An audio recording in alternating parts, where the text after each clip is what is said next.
And welcome to For Action Takers Only. Today I got on Abraham. You know who Abraham Gray is, and I don't really need to introduce him. He is a prominent figure in the SubTo community, so I'm just going to go ahead and bring him on in. Hey, Abraham, how's it going, man? Hey, what's happening? Not much. How you doing? Doing great, doing great. Man, I really appreciate you taking the time to do this today. Yeah, sure. It's good being with you. Yeah, so I got to ask you, how long have you been involved with SubTo or associated with SubTo? I joined SubTo back, I think, September 2020. So you're at first so you're year. national. Okay, sorry. No, I was saying that was the first year that they opened in 2020. I was probably maybe 5 months after it started. Okay, so you're an actual member then? Yeah. I've been a member. I was one of the first. It's definitely within the first 5% of people that are in there now. Okay, so how did you run across Pace Morby? So I never heard of them before, actually, in the beginning of 2020. And I was just going through Facebook and got some different, ads from different people that were doing creative finance and other stuff in real estate and business. And I just started watching a few different people's. And I like joining different mentorships in general, just because you always learn a little bit, and that little bit can make you thousands and thousands of dollars, or hundreds of thousands, or tens of thousands, whatever. So I saw him and maybe two or three other people that I never heard of any of them. And I kind of watched their stuff, and I just saw that Pace just kind of was way smarter than everybody else, honestly, and what knew more, done more.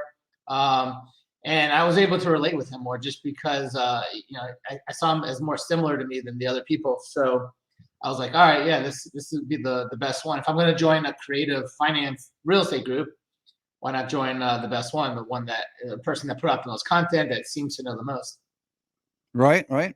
So I got to ask you this one real quick. You had Morgan Freeman's voice on your first video on YouTube.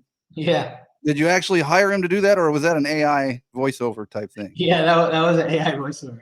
All right. Yeah, I was wondering. I was like, I got to go find out if that was really Morgan Freeman. Did he pay him to do that, or what? Yeah, no. Yeah, these days you could get anything done AI. Right.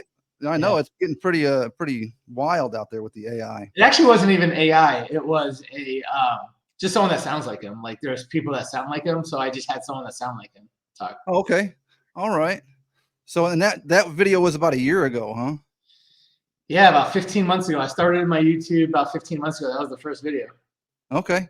So are you promoting your YouTube pretty good now, or what? Are you staying active? Yeah. So for the first, what I did was, for one full year, I posted at least one short or two shorts every single day, and then I did two long 10-minute videos, 8-minute videos, two of them every single week for a year. And over the past couple months, I took a break, and I'm doing only a couple of months longs, but I'm still doing shorts every day.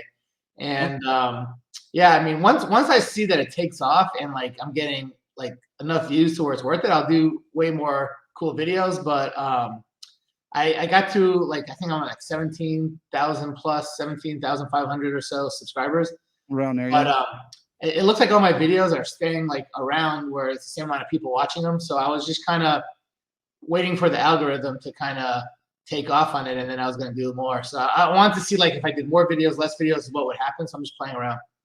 All right. So you started very young. I watched that video with the Morgan Freeman voiceover, and you started very young. 19, and said you owned your first business, and at 22, you bought your first house. 15 is when I had my first business. Yeah. Oh, really? 22, my first house. Yeah. I was. I actually had businesses before I was 15, but bullshit stuff, selling candy in school. But 15 is when I had my real business where I was making, more money than just selling candy in school. And then 16, I made a ton of money. 17, 18, 19, crazy amounts of money, and and just went from more businesses after that, different types of businesses. And then when I was 22, I started doing real estate. So I'm 48. I'm 48 now, just to put in context. All right. 48. I was going to ask, but okay. So what makes a 16-year-old decide to do that instead of go out and hang out with his friends, skateboarding or partying and stuff like that? Yeah. So my childhood was kind of weird. I moved from my parents' house, and I lived in a bunch of different foster families, and went to boarding school, and then back to some more foster families. And I kind of had to listen to what everybody said. And, if I wanted something, I had to be like really good at negotiating or really good at building that rapport with people to get it. And I just didn't like having to rely on other people. So I started, I started selling sports cards because I collected them my whole life. And I saw that when I started getting money, I was able to do whatever I wanted without having to rely on somebody else. And I kind of got addicted to that.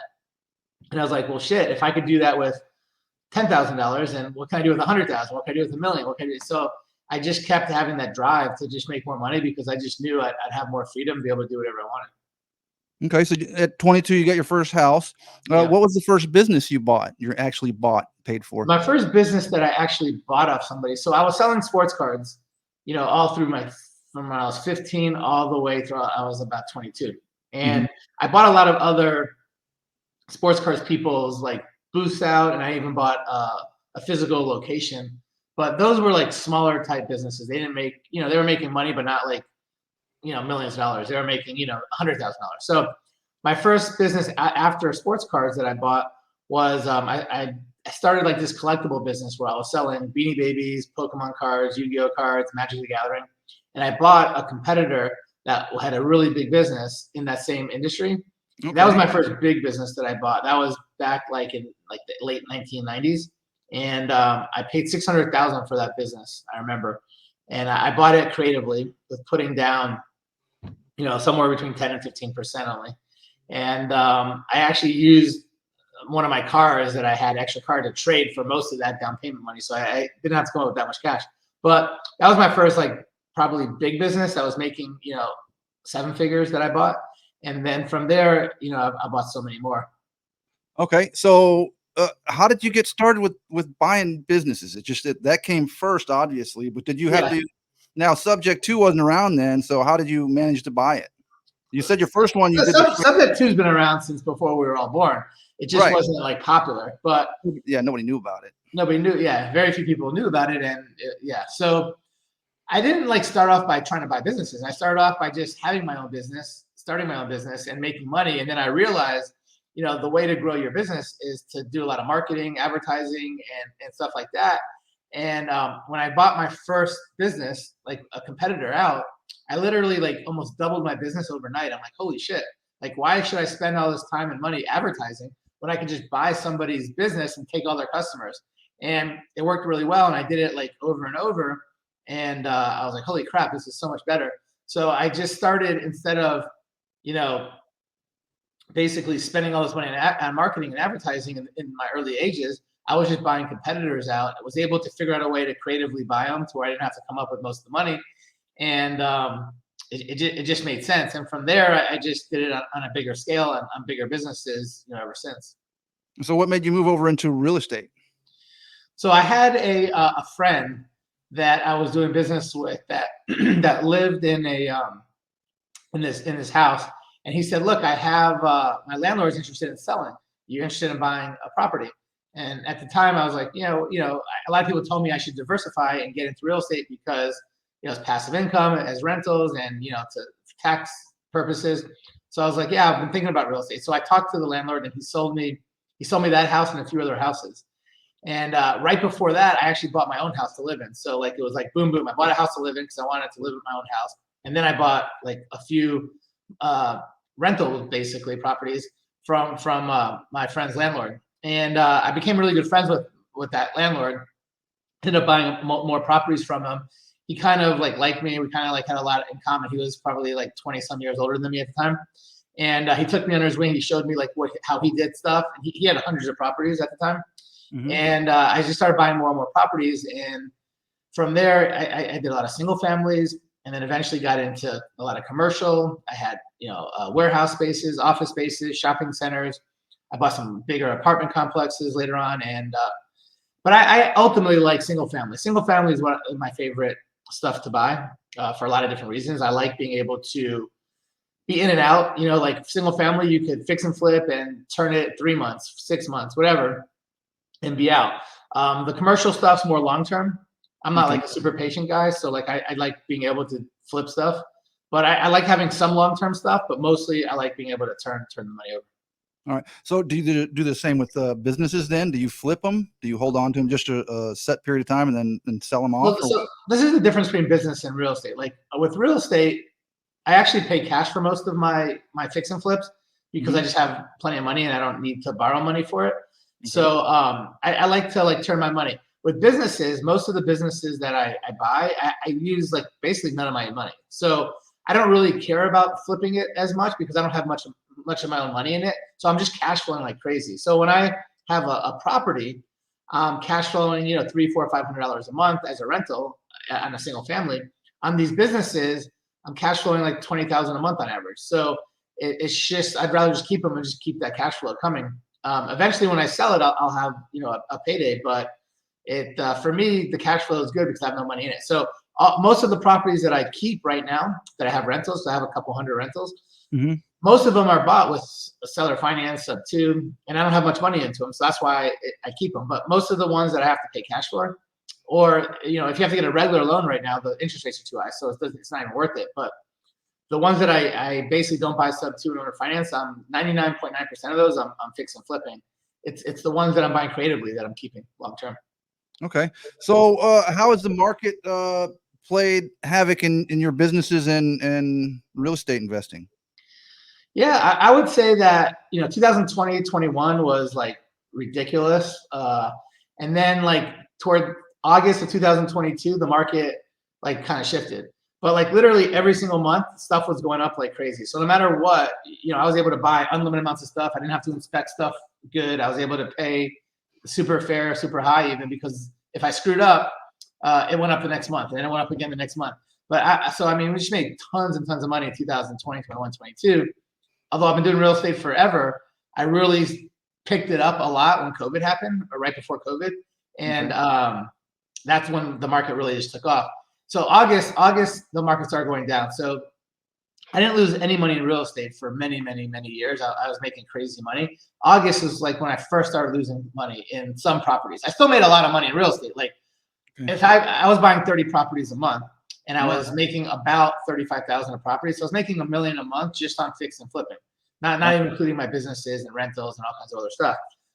But when August happened, I was probably dropping down to buying 20 properties a month, and then I would actually lose money on two or three of them. I'd make money on the other 17, but I never ever lost money on a property until like August of 2000 of last year.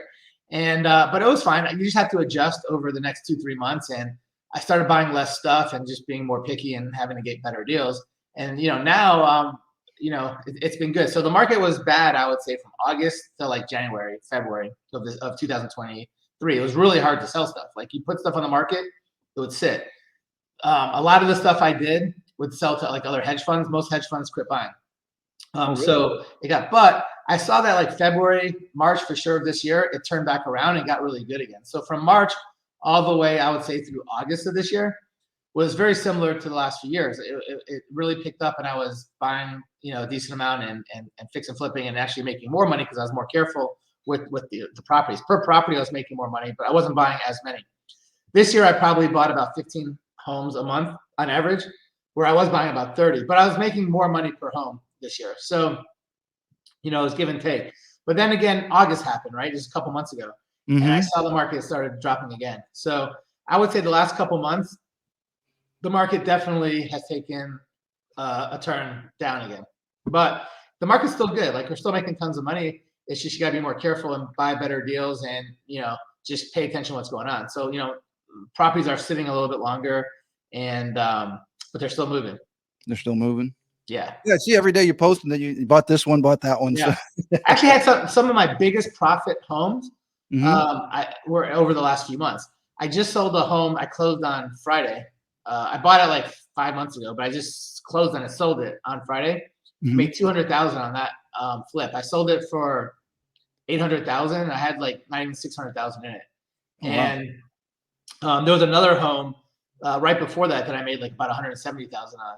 So like I never had those big money homes that much. Like when the market was great, I was just consistently making 30, 40, 50, 60,000 home, but just doing a ton. Now I'm getting some really big ones. I have a lot of like 100,000 plus profit deals. I'm just not buying as many as I was before. Okay. So you said you like the mentor programs and stuff like that, and you've joined a few. What was your first one? I mean, probably for real estate, I bought Carlton Sheets back when it was on cassettes. You know, I was probably a teenager, so it had to have been Yeah. probably in the late '80s, maybe early '90s, but probably late '80s, early '90s. Probably early '90s. It's probably when I bought Carlton Sheets, All right. and I still probably have the cassettes. And then of course Tony Robbins. You know, I bought his. I mean, you have to have some Tony Robbins course because it's so motivating. And once you go through it, you're gonna feel better about yourself. You're gonna do better. You're gonna look at life differently. So I would say Tony Robbins and Carlton Sheets were the two first programs that I ever bought. Okay. Um, MMA. I see that you're involved with MMA fighting. Are you still fighting right now, or do you still train and work out? Yeah, so I'm at the gym at least 3 or 4 days a week, and I'm always training, but it's more jujitsu, so it's more grappling. So I do tons of jujitsu all the time. I'm not doing so much of the stand up, very little. I do occasionally, but I'm old now. I'm 48, so like the guys that are fighting are like in their 20s or 30s, maybe. Like they're way quicker than me now, so it's Right. it's tougher to fight. But I do jujitsu tournaments all the time. But with jujitsu tournaments, you're going against people your same age, same weight, same belt, stuff like that. So everything's more on an even playing field. But yeah, I still do jiu-jitsu tournaments every year, and I train, and it's super fun. I've been doing jiu-jitsu for almost 12 years now, but I've 12. been doing martial arts my whole life since I was a teenager.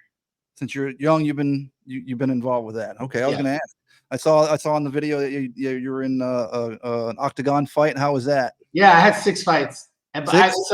I started fighting after I started jiu-jitsu, which was about 11, 12 years ago, and I was Mhm. already 37 years old. 30. My first fight, I was 38 years old, which almost every fighter retires before they're 38. Like once you're 38, you're too old because you're too slow. You're not. You can't compete with 20-year-olds. So that was like I just started jujitsu, so like I couldn't do MMA without knowing how to grapple, submissions, all that stuff. So that was my first fight, and I did all right. I had 6 fights. I ended up with 2 wins and 4 losses. But again, I was 38 to like 43 or something when I stopped fighting, or 44. And most almost every fight I was fighting people that could have been my kids. Huh. So now it's just back to working out, no more fighting, huh? Yeah, yeah, Okay. So do you own any or mixed martial arts schools? Is that one of the yeah. businesses you I own? own I own a bunch of them actually. So I own tons and tons of businesses. Over like 40 some businesses right now. But I've Okay. had hundreds and hundreds and hundreds of businesses. But right now I have 6 martial art gyms, and they're martial arts, but they also do cardio kickboxing. We have strength and conditioning classes, personal training, all this other stuff. But yeah, we do jujitsu, Muay Thai, MMA, all that stuff at the gyms. They're all the gyms I have are all in Atlanta. They're all pretty close to me. All right. And I see you're part of Launchpad there, huh? Launchpad is my real estate company that I do all my fix and flips under. Oh, okay. That's not the Launchpad from Tony Robbins. No, no, no. That's a Launchpad that I Oh, bought. okay. I kept thinking that was Launchpad from the program from the Tony Robbins thing No, a while back. no, that's just my logo for real estate. All But right. yeah, I have like in my office here, I have like like on my walls here. Let's Uh-huh. see if you can see. Yeah, I've been trying to look at them. I have all like different businesses I have like all throughout my office. Okay. Um, but anyway, yeah. So how many businesses have you bought and merged? Um, a lot. A I lot. um, I don't keep track exactly, but I mean, I bought like 5 businesses this year so far, which is a lot. Usually, I don't buy that many in a year. Okay. But usually, most of the businesses I'm buying these days are businesses that are similar to businesses I already have. So, I could basically take them and merge them with my current businesses and grow them, infinitely. And I already have like all the knowledge about them, and staff, and everything else. But I'm still buying new businesses too that I'm not involved in. But yeah, the ones that I like to buy the most are ones that are competitors or similar to my businesses where I could just grow my businesses. They're worth a lot more that way. You could make way more money on those. So what's been your favorite one? Have you gotten one like it's your favorite and you've been more involved in it and really working it? Yeah, I mean, my favorite businesses are always the ones that make the most money, honestly. Like, no matter Right. what it is, it might be something I don't even like, but like once I see that it's making more money, I start liking it more. It's kind of funny how that works out. But um, yeah, I have a bunch of businesses that do really well right now. Hmm. So I have a bunch of favorites. You know, I wouldn't say I have one particular one, but they're all the ones I have are mostly fun. You know, most of the stuff I have is like entertainment, Okay. or I have a lot of entertainment stuff. So I have like escape rooms, I have axe throwing, I have arts and craft studios, I have putt putts, I have, you know, obviously all these gyms, but I also have, you know, some retail, and I have some marketing stuff, you know, businesses and online businesses. So I have a little bit of everything. Okay. So, what makes a business? What do you look for in a business when you're buying it? What's the So when I'm most buying important? a business, the most important things are, first off, that it's profitable and it's making at least six figures a year. You know, 10,000 plus a month profit, Hmm. not gross. Has to be profit, and that's probably one of the most important things. The second thing is that it has to have like a management team in place. So I don't like buying a business if the owner was running the business, Okay. and there was nobody else that could run it if they left. Those businesses I could still buy sometimes, but they're worth way less. And I typically only buy those types of businesses if it's in an industry I already have, so I already have people that can run it. But that's very important. Obviously, you need motivated sellers, just like in real estate. So I need some sort of terms, some sort of, you know, it has to be a good deal. Hmm. So the good deal could be price, it could be terms. I personally would much rather have good terms and pay a higher price, Okay. but it just depends on what it is.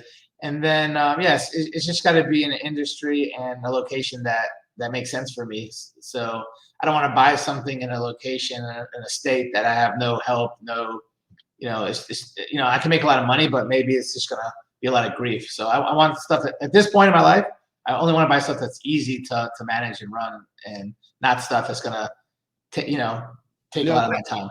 I was going to ask, how involved in the business do you have to get when you first buy it, or you have a team in place that goes in? Yeah, I mean, luckily, I'm not involved hardly at all in almost any business that I have. Hmm. However, um, you know, earlier on, when in my 20s and even in my 30s, I was way more involved in a lot of them in the beginning, and then I would kind of, you know, have it running to where someone could take it over. But now I really don't want to be involved much at all. So if it's a business that I have to be too involved in, I pass on those, even if they're great businesses, just because my time is more valuable. I'd rather just, you know, live, be able to do whatever I want with my time.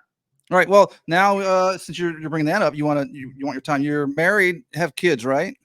Yeah. I've been with my wife for over 26 years. Okay. So, and is she in business too? She just kind of helps me. Like, she comes to the office every day for like half a day, and just keeps all my stuff organized and helps me with different tasks throughout the day. And you know, obviously, one of my businesses is I do these business masterminds where I teach people how to buy businesses and really how to find them. You know, how to finance everything there is with business from A to Z. I actually do those with Pace has been involved for the last year in all my masterminds, but Okay. yeah, I've been doing that. So she's the one that helps, you know, check everyone in, and everyone that comes knows her because she kind of like is like, you know, the person that makes everyone have fun. But yeah, no, I mean, she helps me in the businesses in those sorts of ways, but she doesn't really, she's not into business or have, you know, have her own business or anything. She has tried in the past having certain ones, and they lasted for about a year or so, and just took too much of her time. She's like, I'd rather just not have to deal with it because uh, I want to use my time for the kids or other stuff. Right. So when you were coming up, mindset is a big thing now, and it's talked a lot about, a lot more than it used to be. So what did you used to do to keep a positive mindset when you were coming up, buying businesses, going through the hard times? You know, mindset is the most important thing in life for anything. So what I would say is that when I was going through bad times, you know, even, you know, recently or, you know, a long time ago, I would always look at my life, and I would see that there are people that had way worse off that were still happy and still doing well. Hmm. So, you know, when you look at in perspective of, you know, there's people getting killed every day, there's people going to the hospital every day, there's people that are sick that, you know, losing their legs, there's people that are flat broke or homeless, and they're like, how bad off are you really? You're better off than most people, you know. So when you look at it like that, you're like, okay, cool. So I'm actually at a good place now, and I'm only going to go up from here. So that's kind of what I'm always looking at every single time something bad happens. Like, all right, how bad is it really? You know? So do you have a business coach? No, I've never really had like coaches per se like that. No, You know, you just, I'm in different mentorships, but I Mhm. never had like a one-on-one coach or anything. Okay. Have you done business mentorships then? Just business outside of real estate? Have I joined any mentorships or something? Yeah, Yes. I join all kinds of mentorships all the time. I join mentorships for business, for real estate, for marketing, for my gyms to grow gym. I mean, really any type of one that there is. If you know, most mentorships are in that $8,000 range, or Mhm. $5,000, 10,000, 12, 50, whatever. I've noticed that if it's a good mentorship, you're going to make that money over 10 times over. So it's like it's worth it no matter what. Okay. So do you do anything else outside of business and buying homes? Do you do anything in the stock market? Do you mess with cryptos or anything like that? No, I don't do anything with crypto or stocks or anything like that. I just really invest. There's only three things: real estate, a business, and then I do a lot of lending type stuff. But besides those three things, that's really it. Okay. So where are you looking to go? What do you want to do in the next few years? What are some of your goals? No goals. Just keep doing what I'm doing. I don't want to change anything. I like where I'm at. I like what I'm doing, and I don't really want to add too much. I don't really want to take away too much unless it just starts taking too much of my time, and I want to just relax more. But I have a pretty relaxed schedule right now. I kind of do whatever I want, so I like it. I just I'm always happy. I'm always working out. I'm always pampering myself, and just keep doing that. Cool. So how often are you doing these masterminds? And So where do you do them all over the country? yeah. So I started my first one in 2020, and I did one in 2020. Then I did another one in 2021. I did a couple in 2022. And in 2023, I'm doing three. So I did one like probably February or March, and then I did one maybe like 3-4 months ago. And Okay. now I'm doing the next one. It's actually in 2 weeks from today. So I always did them in Atlanta. I live in Atlanta, so I've always done them in Atlanta. Every one in 2020, 21, 22 are always in Atlanta. 2023, I partnered with Carl Allen, who is one of the people I bought a mentorship from for business, and we do them together now. And then Pace is involved. And once that happened, we started traveling all over the country. So the first one we did out of Atlanta, we did in Tampa, Florida. Okay. That was the early this year. And then we did one in New Jersey in the middle of this year. And now we're going to Phoenix in 2 weeks. So we'll do the one in Phoenix. So they've always had like 200 people. All my masterminds have always had 200 people. This one in Phoenix will probably have closer to 300 people. Okay. So when are you going to do it in Houston? I want to know Houston. When are you coming to Houston? We'll probably come to Dallas or Houston at some point. Not Dallas, Houston. There's way more people in Dallas that seem to like Dallas more than Houston for some reason. I think it's got a big market up there, huh? Is that a better real estate market? You think? I don't know. I don't do a ton of real estate outside of Atlanta, but I know like there's more people that have asked me to come to Dallas and Houston. There's definitely a lot of people that say come to Texas. Texas is definitely one of the states that everyone asks. But I have in Texas, just a little bit San Antonio, a little bit Austin, a little bit Houston, but I have a lot more people in Dallas than anything. Okay, so that's the biggest for you then. It's the biggest one that people ask for. Okay, I see it. It seems like there's a big SubTo community there too. Yeah, yeah. So Houston, we're growing. It's getting bigger. We got our Houston Power Hour. We're working at it. But hey, we're at 30 minutes. So man, I really appreciate your time. Yeah. Enjoying the conversation. When we get off of here, I'm gonna have to have you stay on a little bit. We can chat a little bit more. Sure. But so it'll download the video and stuff. Okay. And everything. So man, anything you want to put out there? What businesses are you currently? What are you currently doing? What's your current things you're working on? Anything you want to shout out to any shout outs you want to give to anybody?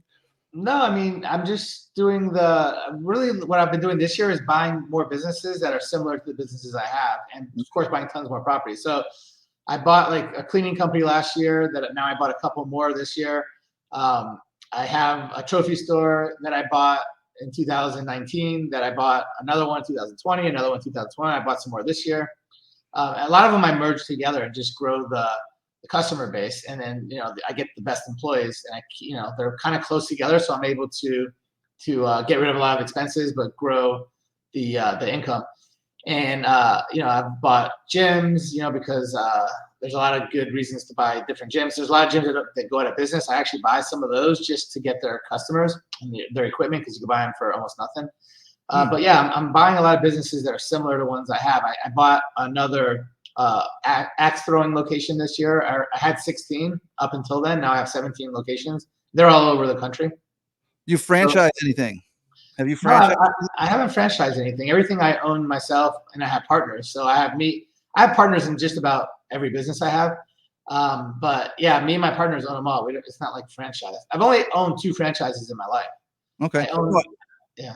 I was going to ask, have you tried to franchise any of the businesses you own? Like No, it just wasn't something that I was ever interested in. It was kind of like more work than it was worth, and yeah, it just didn't make sense. It was just way more sense to grow it ourselves and maybe take partners in that we could partner with and grow it.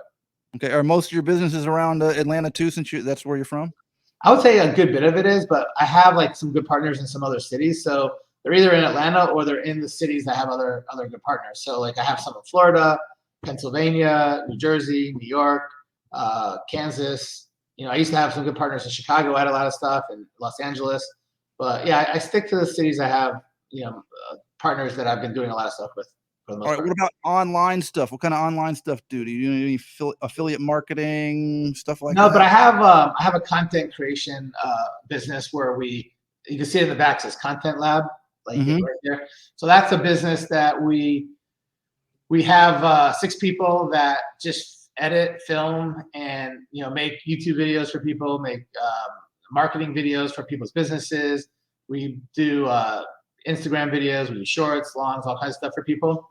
So that's a business that we've been doing for over a year now that takes off, and they travel all over the country. We actually do a lot of stuff for Deion Sanders, which we started doing stuff for him before the Colorado season happened, so people didn't know about him as much. But then he blew up once Colorado, but now I guess he's on like a 2-game or 3-game losing streak. So, but yeah, I mean, we travel and we have a lot of different celebrities that we do content for, a lot of big businesses. But most of the stuff I have is physical locations. Okay. Any advice for new people starting out? I'm a newbie in real estate, so any advice for newbies in business or real estate, buying businesses? Yeah, I mean, obviously figure out what you're good at, where you want to get to, what you want to do, and find other people in your area that you could do stuff with. Either partner with, help them, do your own thing. But I always figure out all the different people that are in something that are better than me at it that I want to be like, and kind of figure out ways to help them. So in return, they help me back, and we both have win-wins by helping each other. Yeah, and I saw your cheating video too. How you approve of cheating? Well, I love cheating. I cheat, curse, whatever, like more than anybody. So. Right. Well, it's you got to. That's the way things work. Yeah, nobody has ideas anymore. I think you're an idiot if you don't. No, it's always you can always improve on things and build your own off of something else. I've always believed that. So yeah. So what else, man? What's next with SubTo? What are you doing with Pace? Man, so I became really good friends with Pace over the last couple of years, and we met at I met him at a bunch of Atlanta events that he came to, but I went to some of his masterminds and golden ticket events when he used to have them, and we started talking and we became friends, and I showed him like different things I was doing in SubTo, different things I suggested that he could do or we could do together, and he liked some of the ideas. So we actually have 2 businesses together that we're partners on. One is a business where we buy creative deals all over the country. So really every city, every state, all over the country with other SubTo students. So we've already bought a few dozen. Is that the Zero Down? Zero Down something different. I don't do that with him. That's his own thing. All right. This is called Deal or No Deal. Okay. It's where we buy properties all over the country, and our goal now is just to buy as many properties with other SubTo students as possible, and just cash flow on them. And so that's one business. The other business I do with him is a lending business. So we do a lot of gator lending together. Okay. So we started a company where we basically give people money for transactional funding for double closes and for EMDs and stuff like that. So those are the 2 businesses that we do together. But yeah, the Zero Down, I think that's just his thing that he does. It's just like a little bonus he does in SubTo, teach people about Right. So you're not He going to get in there. walks people through some of the businesses he's bought, how he did it, stuff like that. Right. You're not going to get in there and do some teaching for him. I already do a couple of Zooms and SubTo every single week. So like, Yeah, I know. I don't know that I have time to do any more, but he's never asked me. So, obviously when he asks me for something, I usually do it. But Right. he has some good people that are doing it. So I think he's good right now. Alexis Morgan is one of the people that does it. She's in my office. She's in my office every day. She moved to Atlanta just so we could hang out and do stuff together. So I know she's in charge of one of the Zooms, and if she ever needs help, I could pop in or help her with it. All right. Well, hey, I sent her a message too. I want to get her on an interview, so you'll have to mention it to her for me. Yeah, it's her birthday this weekend. She turns 20. Oh, really? Well, tell her happy birthday. We can't call her a teenager anymore. Right? Yeah, she's blowing up. She's doing really well. Yeah, we're doing all kinds of stuff together. Well, that's cool. That's cool. That's good to hear. Well, I'm going to let you off now. I'm going to get you off of here, and I appreciate your time. And then again, I got to keep you on for a little bit just to keep the get the recording downloads. But thank you for I'm going to want to get you on again in 6 months. What do you think? Would you be willing to? 7 months. 7 months? I'm just kidding. Yeah, whatever. Just hit me up. You got to negotiate it, huh? Yeah. You can't just give in to everybody. You got to negotiate. Yeah. Right. Man, I really appreciate your time. All right. Thanks for having me.